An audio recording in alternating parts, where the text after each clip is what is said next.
Hello बच्चों, education for all channel में आप सभी का हार्दिक स्वागत है। आज हम जीन प्याजे के मोस्ट इम्पोर्टेंट क्वेश्चन करेंगे। शुरू करते हैं आज की क्लास। अभिकथन क्या कहता है? प्याजे के अनुसार 4 वर्ष की आयु का बच्चा अपनी प्राथमिक भाषा को अपने संज्ञानात्मक दृष्टिकोण से सीखता है।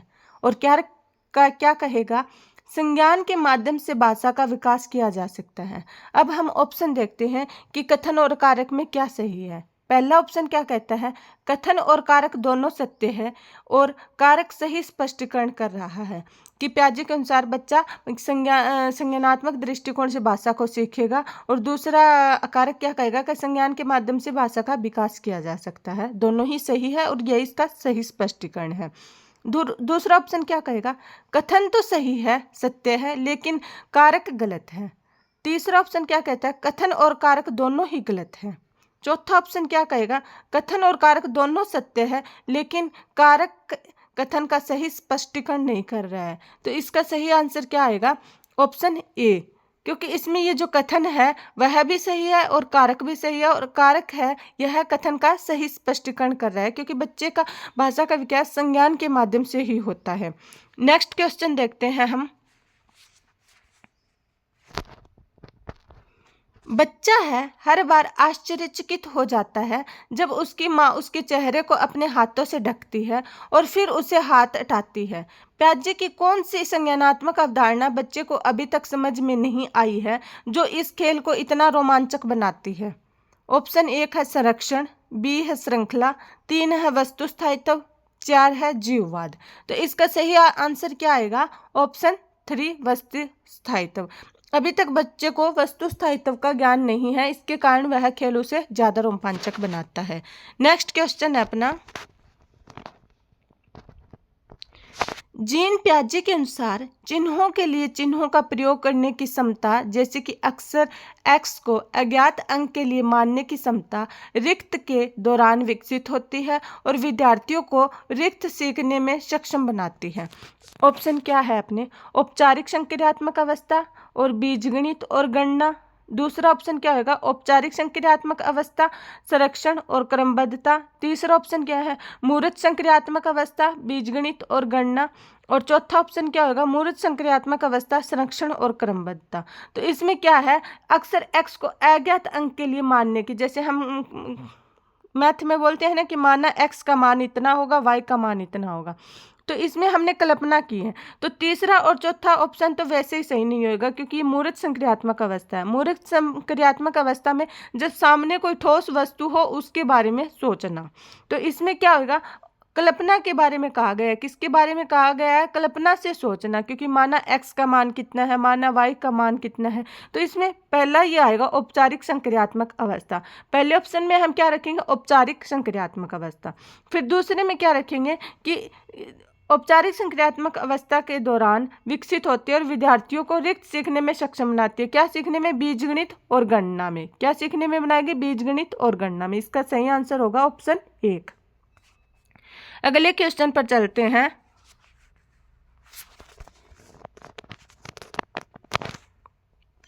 अगला क्वेश्चन है अपना। एक छात्र देखता है कि छड़ी ए छड़ी बी से बड़ी है और छड़ी बी छड़ी सी से बड़ी है। इस अवलोकन के आधार पर छात्र ने अनुमान लगाया कि छड़ी ए छड़ी सी से बड़ी है, लेकिन जब मौखिक रूप से वही समस्या पूछी गई तो वह सही अनुमान लगाने में विफल रहा। प्याजे के सिद्धांत के अनुसार छात्र संज्ञानात्मक विकास के किस चरण में है? ऑप्शन 1 अपना ठोस परिचालन चरण, दूसरा है औपचारिक परिचालन चरण, तीसरा है सेंसोरी मोटर चरण, चौथा है प्री ऑपरेशनल चरण। इसका सही आंसर क्या आएगा? सेंसरी मोटर चरण क्या होगा? इंद्रिय जनित। और प्री ऑपरेशनल क्या होगा? पूर्व संक्रियात्मक चरण। तो इसका सही आंसर क्या होगा कि बच्चे को जब 3 छड़ियाँ दिखाई गई, ए और बी और सी, ये वाली 3 छड़ियाँ दिखाई गई, तो उसमें उसने देख के बता दिया ये वाली छोटी है, ये वाली बड़ी है, ये वाली इससे छोटी है। लेकिन जब इन छड़ियों को छुपा कर उससे पूछा गया तो वह बताने में असफल रहा। तो अभी तक बच्चा कौन सी अवस्था में होगा? ठोस परिचालन चरण में आप प्रश्न को ध्यान से पढ़ना, इसमें औपचारिक परिचालन चरण नहीं करके आना, आपको कौन सा करके आना है, ऑप्शन 1 ठोस परिचालन चरण। इसमें पूछे किस चरण में है, क्योंकि उसने जब छड़ियों को सामने था तो सही आंसर दिया, और जब छड़ियां छुपा ली गई सिर्फ कल्पना के आधार पर आंसर देना था तो वह सही अनुमान नहीं लगा पाया। तो इसका सही आंसर कौन सा होगा, पहला ठोस परिचालन चरण। आगे देखते हैं हम अगला क्वेश्चन। जीन पियाजे की संज्ञानात्मक विकास के सिद्धांत के अनुसार निम्नलिखित में से कौन सी क्षमता मूर्त संक्रियात्मक सोच को पूर्व संक्रियात्मक सोच से अलग करती है। आप सभी को पता है मूर्त संक्रियात्मक सोच में क्या होता है, बच्चा जब सामने कोई वस्तु हो उसको देखकर कोई कार्य करना या उसको देखकर सोचना। और पूर्व संक्रियात्मक अवस्था कौन सी होती है, पियाजे की ये दूसरी अवस्था है जिसमें बच्चे के अंदर मतलब विचार आने लगते हैं, उसको वो प्रश्न करने लगता है, जिज्ञासा होने लगती है उसके अंदर। तो इसमें सही ऑप्शन कौन सा होगा अपना, ऑप्शन 1 है परिकल्पित तार्किकता, दूसरा है वस्तु स्थायित्व, तीसरा इंद्रियों का समन्वय, चौथा है विकेंद्रण। तो हम मूर्त संक्रियात्मक अवस्था को पूर्व संक्रियात्मक अवस्था मतलब सोच क्या अलग करती है, तो इसका सही आंसर आएगा ऑप्शन 4 विकेंद्रण। अगला प्रश्न है अपना,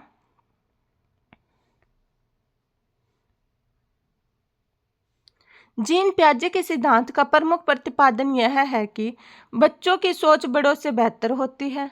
दूसरा ऑप्शन अपना बच्चों की सोच वयस्कों से मात्रात्मक रूप से भिन्न होती है। तीसरा ऑप्शन अपना बच्चों की सोच वयस्कों से गुणात्मक रूप से भिन्न होती है।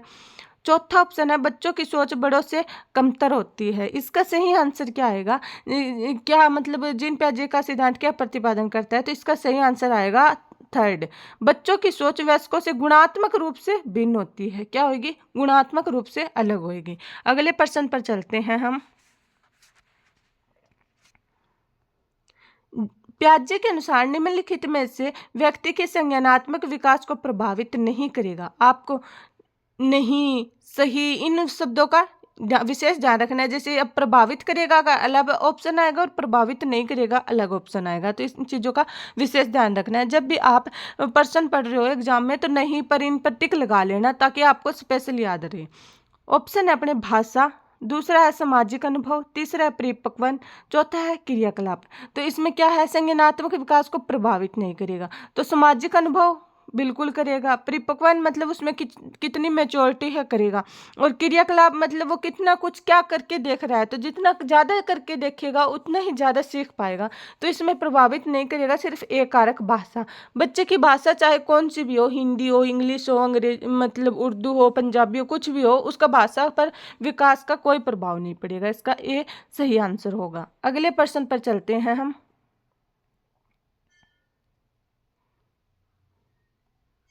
जीन पियाजे का मानना था कि ज्ञान, जीन पियाजे के अनुसार ज्ञान क्या है। ऑप्शन 1 अपने पहला है अधिक जानकार अन्य लोगों के साथ बातचीत से सहनिर्मित होता है।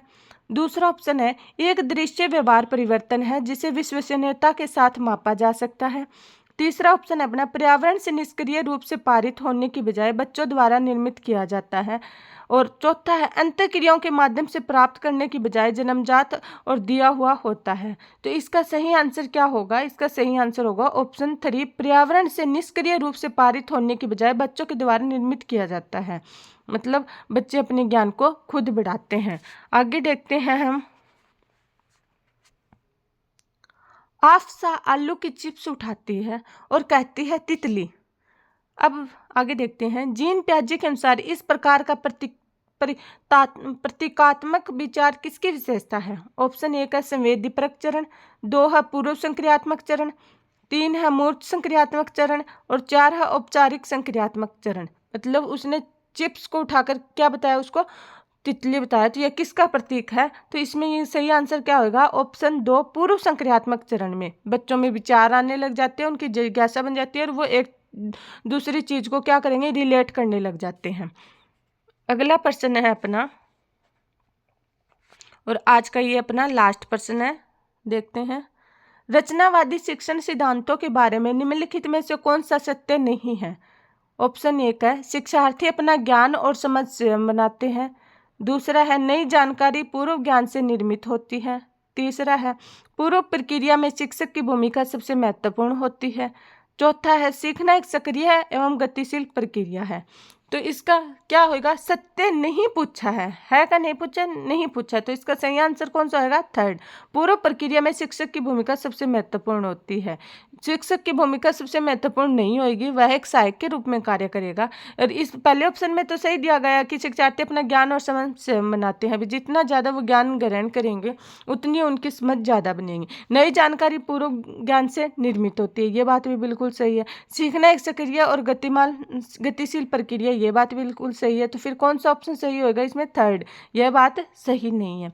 इसके साथ ही आज की क्लास अपनी यहीं पर समाप्त होती है। अगर आपको मेरी ये प्रश्न सही लगे हो तो प्लीज़ वीडियो को लाइक करना, चैनल को सब्सक्राइब करें और कमेंट बॉक्स में कमेंट जरूर करना कि ऐसे और भी क्वेश्चन लेके आऊँ आपके लिए, और 8 फरवरी तक आपको ऐसे इम्पोर्टेंट क्वेश्चन दूँ ला के।